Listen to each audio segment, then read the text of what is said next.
What's up, everybody? Welcome back. Hope everybody's having a great day or night whenever you're watching this. I know I am. Basketball is back. It was a long, 4 or 5 days without basketball. I don't know if I can ever do it again. Kidding, of course. But yeah, basketball's back. All-Star break is over. It's time for the last quarter of the season or so. And one team that I'm going to be keeping my eye on is the Phoenix Suns because I don't know if everyone has heard, but Chris Paul is going to be out for possibly at most 2 months with I think it was a fractured thumb or something like that. One of his fingers is all messed up. So, Chris Paul is probably it's not even probably, in my opinion, he's the second best player on their team. I take Devin Booker as the best player on the team. I thought the whole narrative that Chris Paul was an MVP last season was just stupid because he wasn't even the best player on his own team. My personal opinion, if you disagree, that's fine. But before I hop into what I really want to talk about in this video, being the guys that need to step up, and in particular, one of them. Before I hop into that, if you're new to the channel, please subscribe. And if you enjoy this kind of content, please like the video.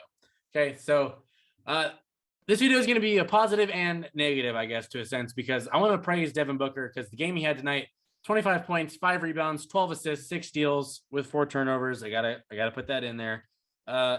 He's the best player on the team. And if this team is going to stay competitive and stay afloat without Chris Paul, he's going to have to demand the point guard duties, which it looks like that's what Monty Williams is doing with them, which I really like the decision because Devin Booker can pass. He can play make. He's a great scorer.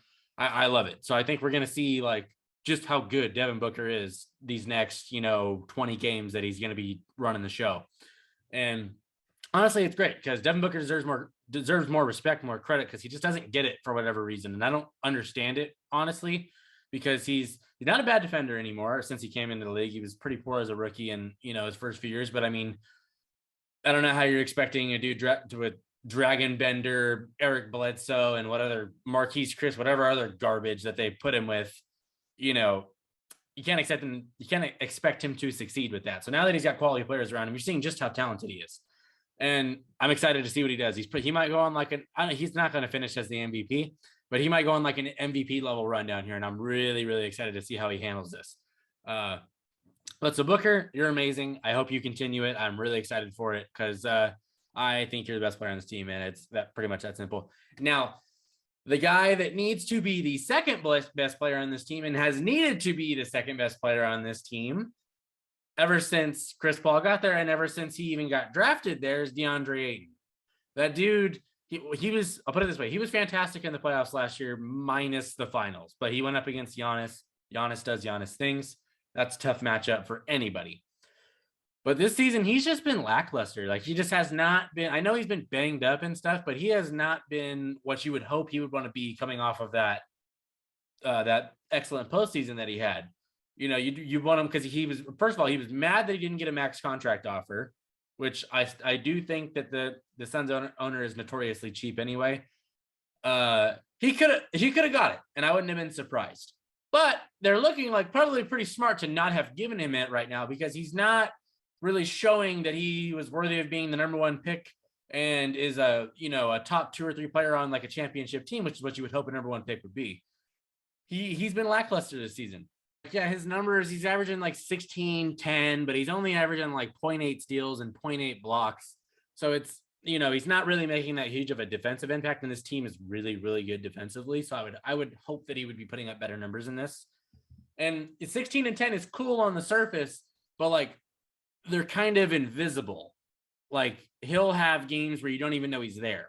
And you can't have that if you're supposed to be the second and on off nights, the 3rd best player on the team. So I think if the Suns want to be successful in the playoffs, first and foremost, he's got to step up and he's got to get himself into that 20 and 12 range. That couple extra buckets, that couple extra rebounds, and then he's got to find a way to get something more impactful on the defensive end. I know he's not bad on defense, but you got to make an impact. You got to get some stuff that shows up in a stat sheet because they've got guys that do all the stuff that doesn't show up in the stat sheet. Jay Crowder, Michael Bridges, Cameron Johnson, Chris Paul does it. Booker's even doing it. They have plenty of guys to do that. They need, there's a lot of opportunity for him there. And I think he needs to capitalize on it because you can't be complaining that you want max money, but you're not playing like a max player. And I'm a dude that's watched the Lakers all season. Basically ain't a single player on that team getting paid $40 million that looks like they deserve $40 million. My personal opinion. But so, he's the funny thing is he's got the talent to do it. which is why it's even more infuriating that he doesn't do it. The first game without Chris Paul tonight, I'm expecting that he's going to come out there and just tear it down because it's like, all right, more touches. I'm going to be able to get the ball more often. I'm going to have higher usage, et cetera, et cetera. And he comes down, puts up 6 points, 8 rebounds, 1 assist, 2 steals, 1 block, and 5 turnovers. He only took 5 shot attempts. You just can't be doing that. You got to be more aggressive with the ball. You got to be more aggressive and trying to get yours. Like, if you're going to do this Devin Booker and DeAndre Ayton show and try and be like Kobe and Shaq, you got to be like Shaq. Not to say he's going to be Shaq, but you got to be that aggressive with it. You know, you got to be dominant down there. And he's not quite that dominant. He has great touch, but he's not showing that dominance that you would hope. The dude took the same amount of shots as Aaron Holiday tonight. That's the backup point guard. And that might be the backup to the backup point guard. I'm not sure where he lies on their rotation, but come on, bro. You can't be taking the same amount of shots as the 12th guy in the rotation or wherever he is. And, you know, not any complaining for max money. That just can't happen, especially if you're not putting up, you know, Draymond Green defensive stats or something like that, but which he's not doing. So Suns fans, let me know in the comments, like, what your expectations are for Ayton. I'm really curious as to where fans are at with like what they want from him, because personally, I have high expectations for him without Chris Paul being in the mix, because that's the biggest opportunity he's going to get to step up. And honestly, he's just got to be better. Suns fans, let me know what you're hoping for him, what your expectations are, how you're feeling about him, how you feel about what's going to happen the next 6 to 8 weeks without Chris Paul, because Chris Paul is a very, very important piece to this team. I don't think they're a championship team without Chris Paul. I personally think that DeAndre Ayton, for this team to be a championship team, needs to be the second best player, because Chris Paul is a perfect third option for setting up everything and just running a show. Ayton's got to be more aggressive, though. And I think Booker is proving to be the number one, which I hope people can see that's what he is on this team. So, yeah.